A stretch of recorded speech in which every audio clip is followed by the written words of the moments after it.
పశ్చిమ బెంగాల్ రాష్ట్రంలో కలకత్తాలో ఆర్జీ కార్ మెడికల్ కళాశాలలో జరిగిన ఘటన చాలా బాధాకరం. మనసును కలిసివేస్తుంది. దేశంలోని ప్రతి మెడికల్ విద్యార్థికి కూడా ఈ ఘటన సందర్భంగా నా ఛానల్ తరఫున వాళ్ళందరికీ కూడా మద్దతు తెలుపుతున్నాను. విచారాన్ని వ్యక్తం చేస్తున్నాను. ప్రతి మెడికల్ కళాశాలలో కూడా ప్రతి విద్యార్థికి న్యాయం జరగాలి, వాళ్ళకు రక్షణ కల్పించబడాలి, ప్రతి విద్యార్థిని మనం ప్రొటెస్ట్ చేయాలి అనే ఉద్దేశంతో ఈ వీడియో చేస్తున్నాను. ప్రభుత్వ ప్రైవేట్ మెడికల్ కళాశాలల్లో దేశంలో ఈరోజు రక్షణ కరువైపోయింది. హింసాత్మకమైన ఘటనలు జరుగుతున్నాయి.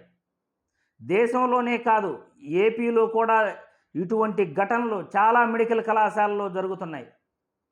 గత 5 సంవత్సరాల ముందు టీడీపీ ప్రభుత్వంలో తిరుపతిలోని ఒక పీజీ స్టూడెంట్పై 3 డాక్టర్లు ఎంత అఘాయిత్యం చేశారో, ఎంత అరాచకం చేశారో ఇప్పుడు ఆ డాక్టర్లు పనిచేస్తున్నారు. వాళ్ళపైన ఎటువంటి చర్యలు కూడా తీసుకోలేదు.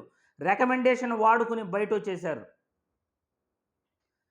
గత 6 నెలల ముందు తిరుపతిలోని ఎస్వి మెడికల్ కళాశాలలో కూడా ఒక ఘటన జరిగింది, మర్డర్. 2 స్టూడెంట్లు, intern student, 4th year student హాస్టల్లో ఒకరిపై ఒకరు దాడి చేసుకున్నారు.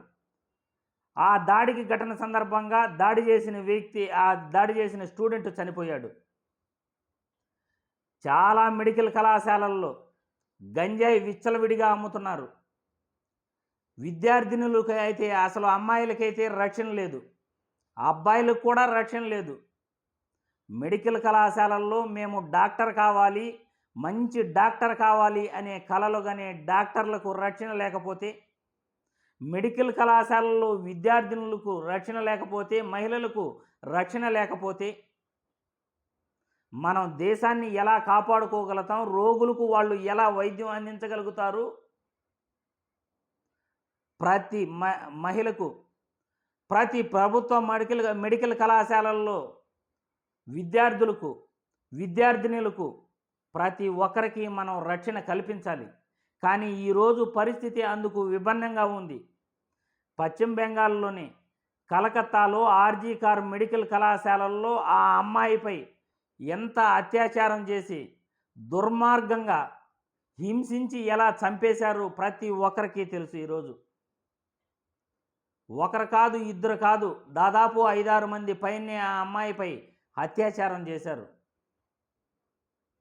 ఆమె బాడీలోని పార్ట్స్ అన్నీ కూడా గాయాల పాలైనాయి. ఈ సందర్భంగా నేను దేశంలోని ప్రతి మెడికల్ కళాశాలలో కూడా ప్రతి విద్యార్థికి రక్షణ కలగాలి. ఆంధ్రప్రదేశ్లో కూడా ప్రతి మెడికల్ కళాశాలల్లో సీసీ కెమెరాలు ఏర్పాటు చేయాలి. పోలీసు నిఘా ఉండాలి.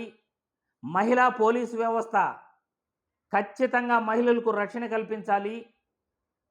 ప్రభుత్వ మెడికల్ కళాశాలల్లోనూ, ప్రైవేటు మెడికల్ కళాశాలల్లోనూ ప్రతి విద్యార్థికి కూడా రక్షణ కల్పించే విధంగా ప్రభుత్వాలు చర్యలు తీసుకోవాలి. ఈరోజు ఇంటర్న్స్ కానీ, రెసిడెంట్ డాక్టర్ కానీ రాత్రుల్లో డ్యూటీ చేయాలంటే భయపడే పరిస్థితి. సెక్యూరిటీ లేదు వాళ్ళకి.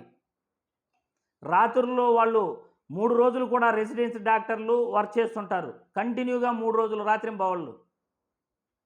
ఇంటర్న్స్ కూడా 36 గంటలు కంటిన్యూగా వర్క్ చేస్తుంటారు. రాత్రుల్లో పనిచేసే ఆ విద్యార్థులకు పూర్తి రక్షణ కల్పించాలి. ఈరోజు కళాశాలల యాజమాన్యాలు, ప్రభుత్వం సంయుక్తంగా అక్కడ పూర్తి రక్షణ వ్యవస్థను ఏర్పాటు చేయాలి. విద్యార్థులకు ఉన్న సమస్యలను తొలగించాలి. కనీసం టాయిలెట్లు కూడా ప్రభుత్వ మెడికల్ కళాశాలల్లోనూ, కొన్ని ప్రైవేటు కళాశాలల్లోనూ సరిగా లేవంటే ఆశ్చర్యం కాదు. ప్రతి ఒక్కరూ కూడా సిగ్గుపడాలి.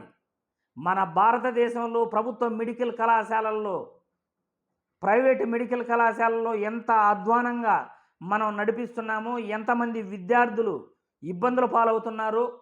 కనీసం టాయిలెట్కు వెళ్ళాలంటే కూడా హాస్టల్కు వెళ్ళాల్సిన పరిస్థితి, హాస్పిటల్ నుండి హాస్టల్కి వెళ్ళాల్సిన పరిస్థితి ప్రభుత్వ మెడికల్ కళాశాలలో ఉంది, ప్రైవేటు మెడికల్ కళాశాలలో ఉంది. సరిగా వాళ్ళకు రూములు ఉండవు, ఫెసిలిటీస్ ఉండవు. డాక్టర్స్ పనిచేస్తూ రెస్ట్ తీసుకోవడానికి రెస్ట్ రూములు ఉండవు. ఇదేనా మన వ్యవస్థ?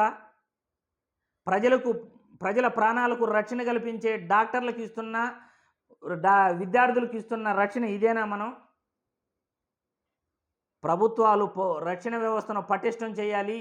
ప్రతి మెడికల్ విద్యార్థికి, ప్రతి రెసిడెంట్ డాక్టర్కు, ప్రతి ఇంటర్న్ విద్యార్థికి న్యాయం చేయాలి, వాళ్ళ కోరికలను తీర్చాలి అని ఈ వీడియో ద్వారా ప్రభుత్వాలని డిమాండ్ చేస్తూ ఇండియన్ మెడికల్ అసోసియేషన్ వారు రేపు ఉదయం 6 గంటల నుండి ఆదివారం ఉదయం 6 గంటల వరకు 24 గంటలు ప్రతి వైద్య కళాశాలలోనూ హాస్పిటల్లోనూ సేవలు బంద్ చేశారు. ఈ కారణంగా ప్రతి మెడికల్ విద్యార్థికి కూడా నా సపోర్ట్ ఉంటుంది. వాళ్ళ తరఫున మనం వీడియోలు చేయడానికి కానీ, ప్రభుత్వానికి వాళ్ళ సమస్యలు వివరించడానికి కానీ నేను ముందుంటాను. నా మద్దతు ప్రతి విద్యార్థికి కూడా తెలియజేస్తున్నాను. ప్రతి మెడికల్ కళాశాలల్లో అన్ని వసతులు ఏర్పాటు చేయాలి. విద్యార్థుల యొక్క కోరికలు తీర్చాలి. రెసిడెంట్ డాక్టర్లు, ఇంటర్న్స్, విద్యార్థులందరికీ వాళ్ళ కోరికల మేరకు పూర్తి రక్షణ కల్పించి వాళ్ళకు అన్ని వసతులు ఏర్పాటు చేసి సీసీ కెమెరాల నిఘాలు, పోలీసు వ్యవస్థను ఏర్పాటు చేసి అక్కడ వాళ్ళకు రక్షణ కల్పించాలని ఈ వీడియో ద్వారా కోరుకుంటున్నాను. జై హింద్.